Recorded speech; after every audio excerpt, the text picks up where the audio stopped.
Hola, ¿qué tal? Muy buen día a todos. Sean bienvenidos a primer video de nuestra materia de literatura española, donde pues vamos a estar recorriendo todos los siglos de la literatura española hasta llegar a las letras más contemporáneas. Pero en las sesiones anteriores nos hemos adentrado un poquito en en la manera típica a veces de clasificar la literatura, ya bastante canónica y muy utilizada, a veces muy fácil, a veces se ha criticado mucho esta metodología, pero bueno, ahorita no nos vamos a meter en esos detalles. Y bueno, pues ya hemos hecho un recorrido breve por el género que tiene que ver con la poesía, también por el género dramático, y el día de hoy toca que entremos a la narrativa. Bueno, vamos a empezar, pues principalmente por lo que sería la definición de la narrativa. En primer lugar, vamos a decir que se trata de un género constituido tanto por la novela, como por el cuento. Pero bueno, la novela, sin importar la extensión, aunque eso sí se considera dentro de la narrativa a la novela como su género mayor, y también al cuento, sin importar su extensión, ¿no? Hay cuentos muy breves de una sola línea, o hay otros cuentos tan breves que solo tienen el título, ¿no?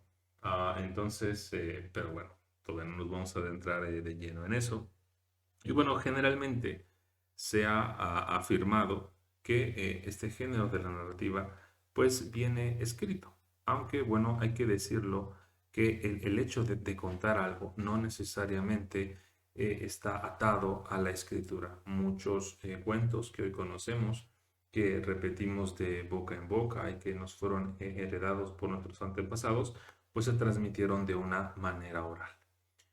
Mucha literatura tardó tiempo o lo que hoy consideramos literatura escrita, tardó tiempo en escribirse, pero bueno, dado que nosotros estamos en una materia de literatura y que prácticamente solamente nos vamos a enfocar en las cosas que ya están escritas, que ya están publicadas, pues vamos a considerar que este género de la narrativa es un género que se escribe y que además está escrito en prosa, ¿no? Son características muy sencillas, pero bueno, ya después de aquí pueden salir distintas variaciones, distintos modos de entender, por ejemplo, bueno, la prosa poética, por ejemplo, etcétera, ¿no? No nos vamos a entrar en mucho detalle.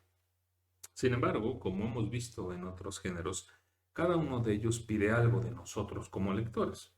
En el caso de la narrativa, hay al menos varias preguntas que le podemos hacer a un texto cuando lo estamos leyendo, pero en esta sesión solamente vamos a proponer eh, tres preguntitas o cuatro si quieren ser algo exquisitos. Y la primera de esas preguntas va a ser que le vamos a preguntar a la narrativa un qué, ¿no? Y con esto nos referimos tanto a las acciones como a la anécdota que están contando. Anécdota o bien argumento o trama, un poquito intercambiables estas palabras que, bueno, a veces uno podría ser un poco más exquisito y, bueno, hablar de una manera distinta de cada una de ellas, ¿no? Pero finalmente por anécdota, pues vamos a entender la historia, ¿no? Lo que se está contando principalmente. Por ejemplo, en Robinson Crusoe es la historia pues simplemente de un inglés que bueno, va viajando por ahí en barco, naufraga y pues se nos cuenta su supervivencia durante un tiempo en la isla. Y ya, sí, podemos abundar en detalles, pero con eso nos basta. O por ejemplo, la Guerra de las Galaxias es simplemente la historia de Anakin Skywalker. Con eso nos basta. Bueno, claro, podemos agarrar más detalles, su ascensión, su caída y ya finalmente su posterior restauración. O podría ver que la historia de la Guerra de las Galaxias es simplemente la historia de él y que hay otros personajes que van participando, ¿no?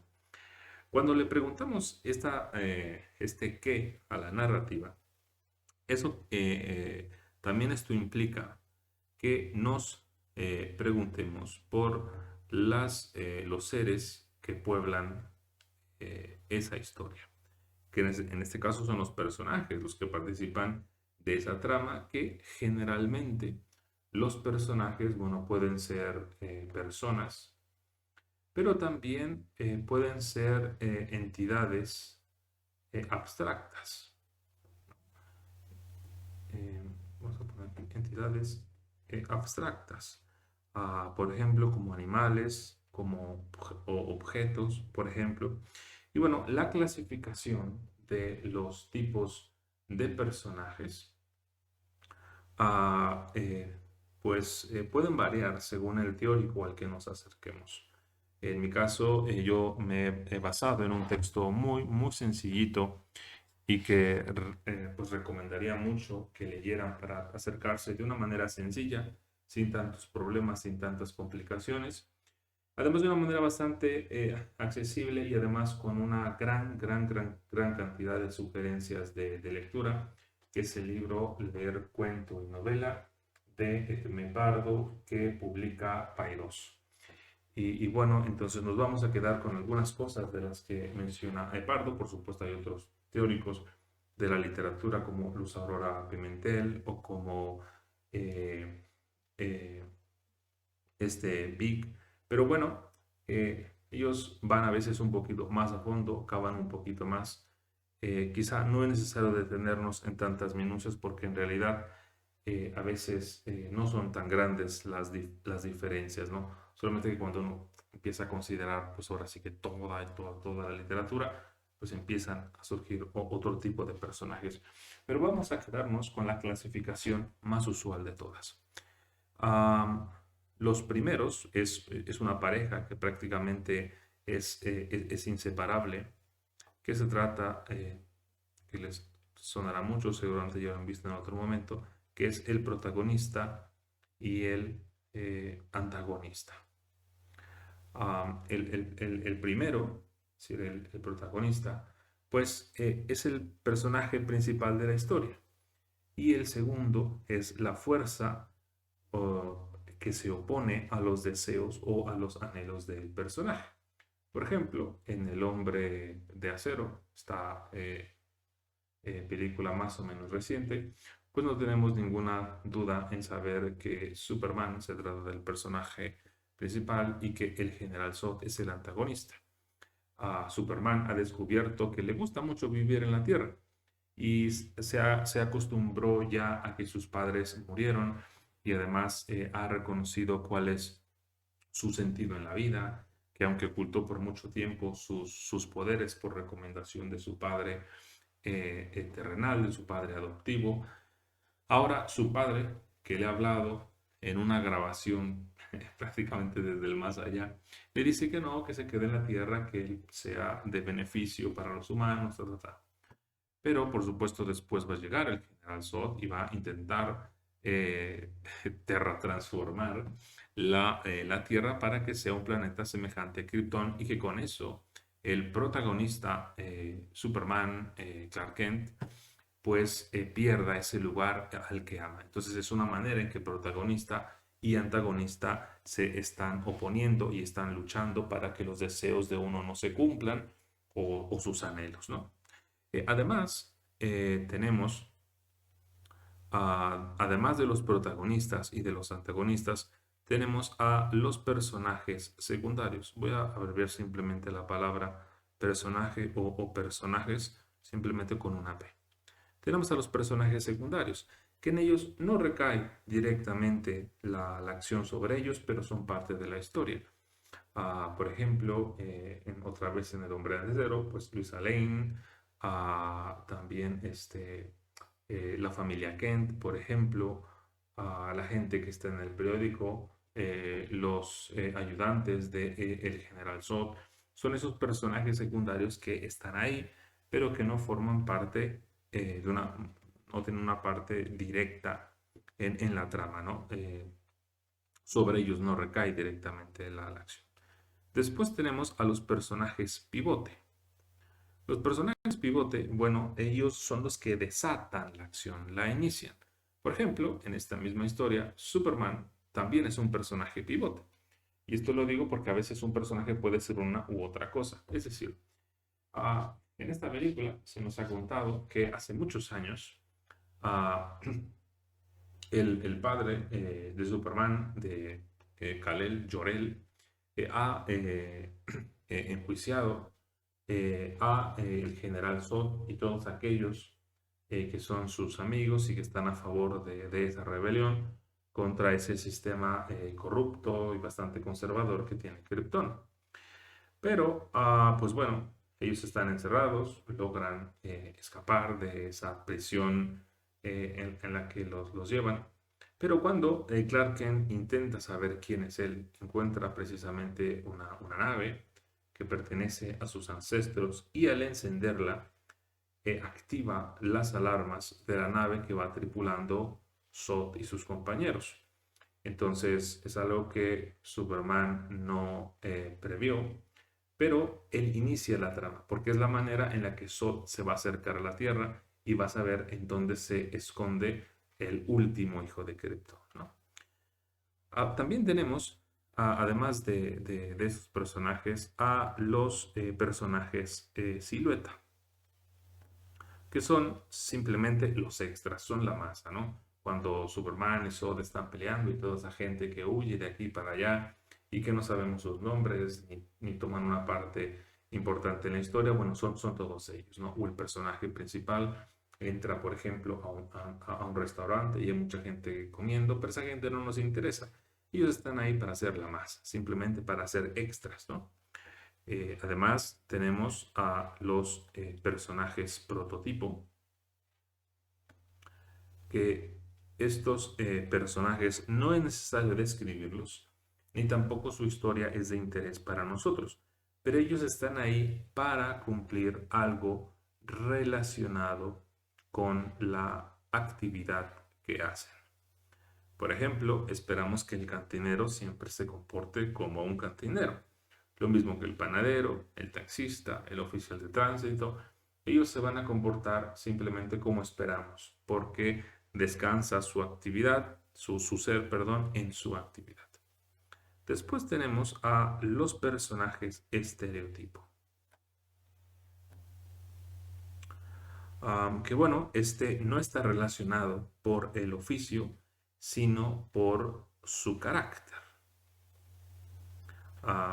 Por ejemplo, esperamos que el borracho siempre se comporte como borracho, haciendo imprudencias, cayéndose o a veces siendo gracioso, parte de la historia, pero que se comporte como alguien que está impedido de tener un razonamiento lógico y unas acciones igualmente lógicas y moderadas, ¿no? O por ejemplo, aquí también podría ser el padre sobreprotector, el hombre o la mujer celosa, el presumido, es decir, ellos se comportan de acuerdo a ese carácter que esperamos. El último de estos tipos de personajes va a ser el personaje arquetipo. Y por un personaje arquetipo entendemos a el modelo original que sirve de pauta para imitarlo. Es decir, es el prototipo ideal, no solamente de lo que es moralmente aceptable, sino incluso de lo que es condenable. Por ejemplo, otra vez, Superman también es un personaje arquetipo porque es un modelo de héroe.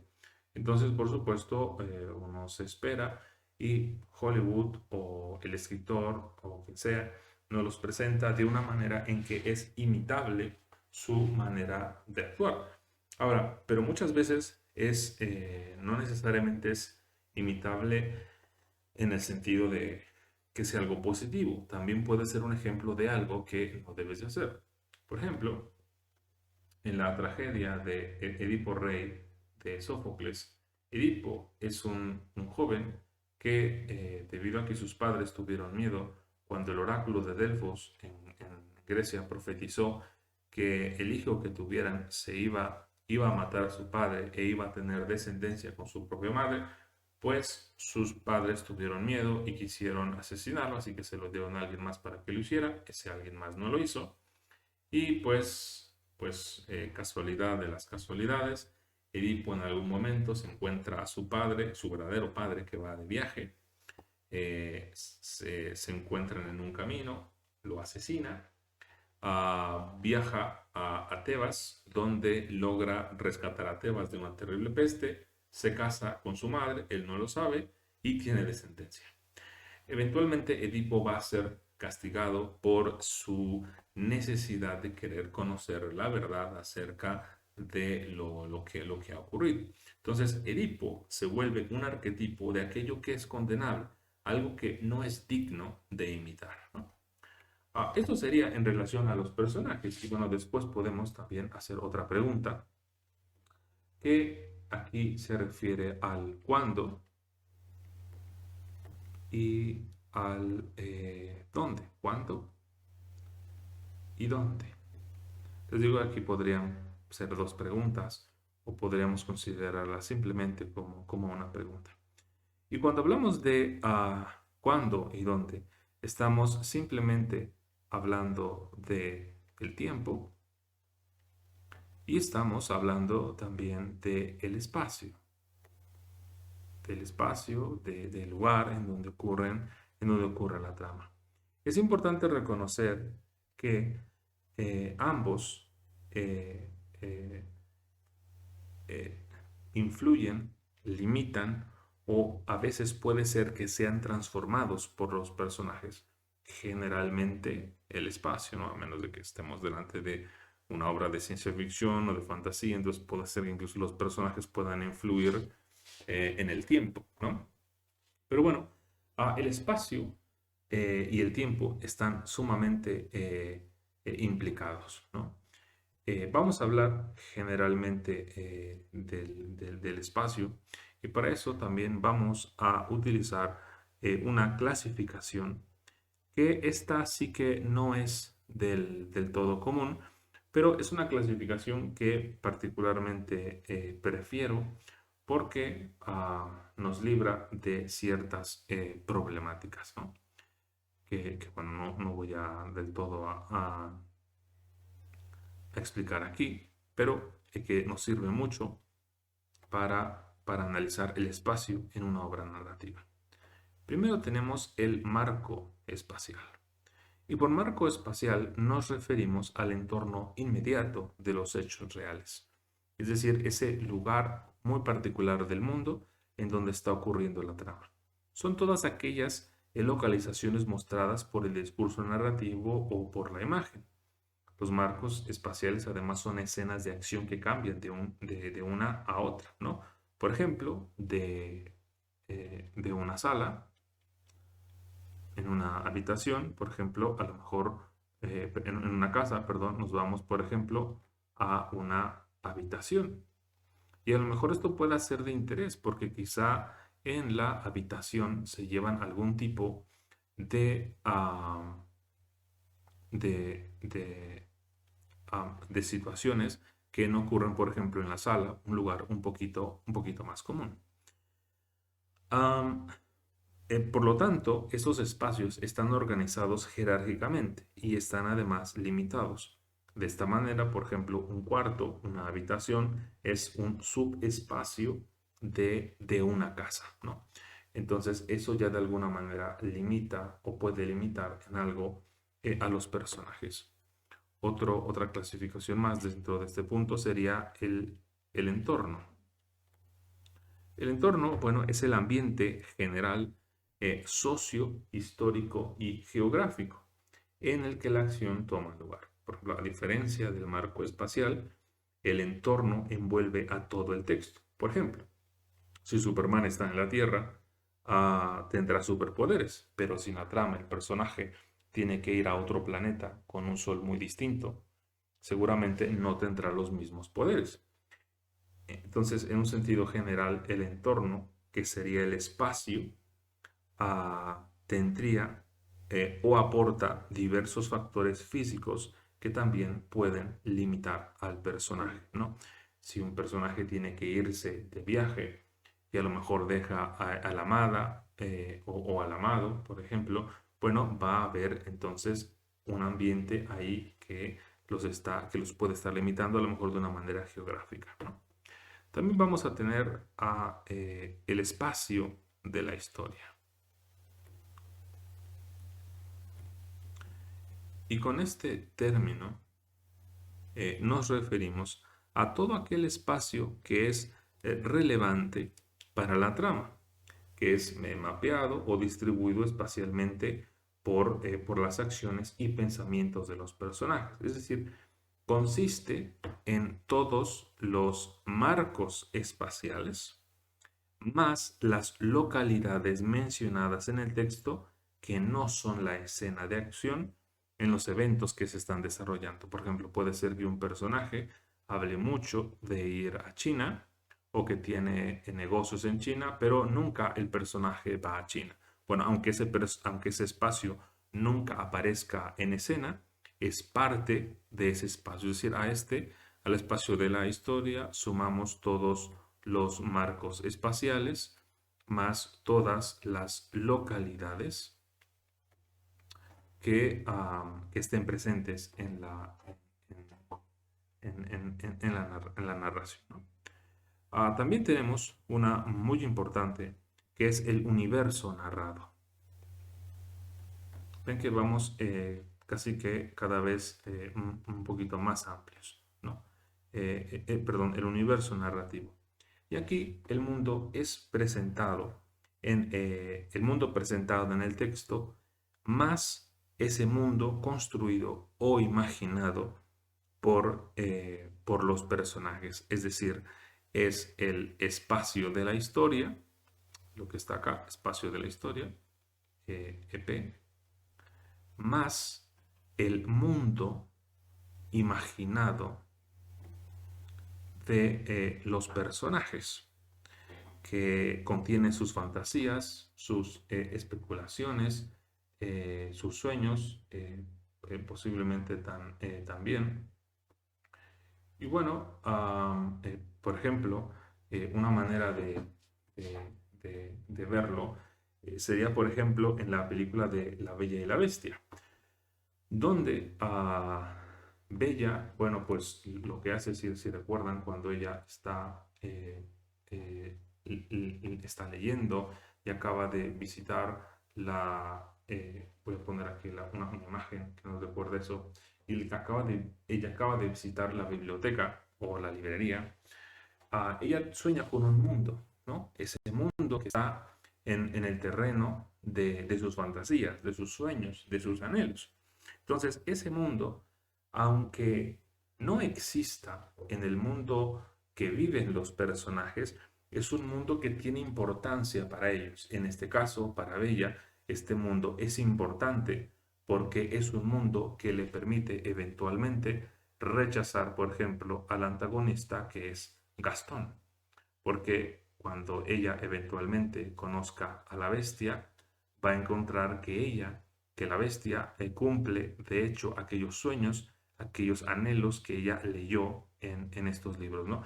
A veces esto es importante que nos fijemos, porque puede ser que un personaje esté pensando mucho, mucho en un lugar, esté imaginando algo, esté anhelando estar en un lugar, y aunque ese lugar no exista, es muy importante porque va a estar relacionado precisamente con él y va a influir en sus acciones, en lo que hace o en lo que deja de hacer también.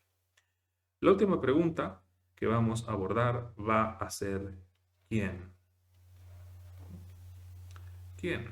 Y bueno, ¿a qué nos referimos con esta pregunta? Pues simplemente a quién cuenta las cosas. Y cuando hablamos de quién cuenta las cosas, hablamos de el narrador.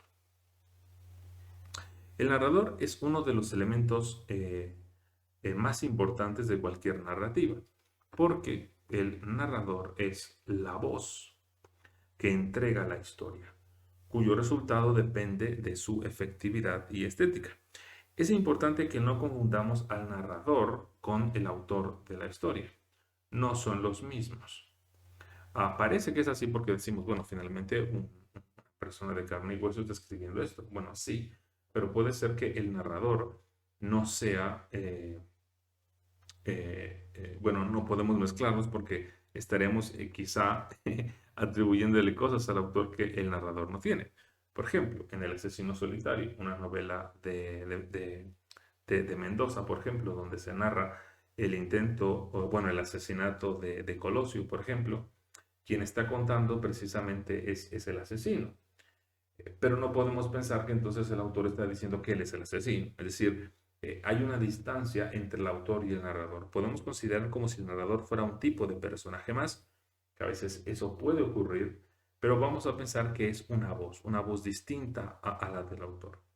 En algunas ocasiones se ha dicho que a veces los narradores no suelen emitir juicios, pero eso sí que ocurre. Hay narradores que emiten juicios, que a veces se burlan de alguna manera de los personajes, entonces eso sí que puede ocurrir, ¿no?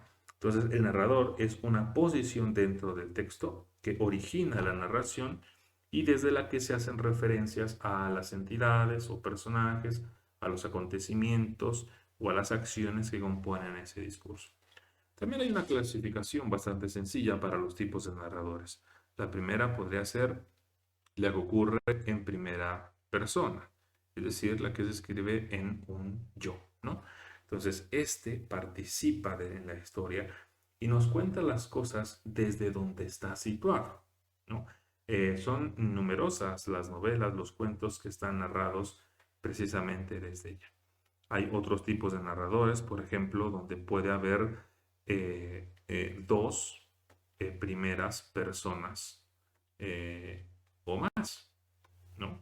Es decir, más de dos yo en una narración. A veces esto puede reflejarse a manera de diálogo, donde cada personaje tiene la oportunidad de contar su versión de la historia. Hay una novela divertidísima de Jorge Ibargüengoitia que se llama Dos Crímenes, donde uno de los personajes está contando su historia prácticamente durante el 75-80% de la novela, y el último capítulo, el narrador es la voz del tío de este personaje. Entonces, cuando leemos al tío, podemos ver qué era lo que estaba pasando en la mente del tío cuando su sobrino estaba haciendo diversas acciones, ¿no? Lo cual termina por completar y hacer la novela, de hecho, más divertida de lo que va haciendo, ¿no? Tenemos también un narrador, los narradores que hablan desde la segunda persona, es decir, desde tú. Y estas tienen un efecto fantástico porque da la idea como si el lector se sintiera aludido, ¿no? Hay una participación directa en la historia, ¿no? Pero bueno, no es que nosotros nos sintamos directamente aludidos la mayoría de los casos. A veces es porque se le está refiriendo a alguien y a veces quizá nuestra búsqueda es saber, bueno, quién es ese, ¿no? También están los narradores en tercera persona. Que aquí, bueno, estos suelen ser a veces un poco numerosos, pero generalmente tenemos al narrador, bueno, antes se dice que generalmente la tercera persona son aquellos narradores que están fuera de la historia, que no participan en ellas directamente. Algunos pueden hacer juicios, otros a lo mejor no los hacen. Su función es describir la información o también describir los sucesos. Tenemos, por ejemplo, a los narradores que son los narradores omniscientes, que bueno, estos lo saben todo, ¿no? Saben todo de todos los personajes, ¿no? Puede haber una omnisciencia así, donde se sepa absolutamente todo de todos los personajes. Puede haber una omnisciencia que sea abierta también. Y esta omnisciencia, bueno, es cuando se favorece, por ejemplo, a la duda. A veces ocurre cuando, por ejemplo, el narrador dice palabras como quizás, ¿no? Por ejemplo, o algo que nos da la impresión de que quizá este narrador omnisciente no lo sabe todo. También hay un narrador omnisciente falso y él se coloca desde la perspectiva a veces de un personaje con el que se identifica, ¿no? Y del que prácticamente un poquito lo defiende, ¿no? Hay otro tipo de personaje que es el de compañía, que favorece a un personaje, pero aquí no pierde la exterioridad. Es decir, nos sigue contando cosas que le ocurren a otros personajes, aunque por supuesto está focalizado en un personaje. A diferencia del omnisciente falso, se favorece incluso en los pensamientos a veces de un solo personaje y de otros quizá no sabemos mucho, ¿no? Es más bien todo en tercera persona, pero lo que le ocurre es solo a un personaje, ¿no? Bien, entonces, estas son algunas rutas, algunas preguntas que podemos hacerle a un texto literario o narrativo cuando lo estamos leyendo. Conviene recordarlas entonces, sería quién, que sería quién cuenta, hablamos del narrador, también cuándo y dónde, identificar el tiempo en el que ocurre, en el espacio, eh, y también hablar de qué, ¿no? Quiénes, que bueno, responde a dos cosas, tanto los personajes como la anécdota de la historia. Pues bien, entonces le vamos a dejar hasta aquí y les deseo que pasen un muy buen día y hasta la próxima.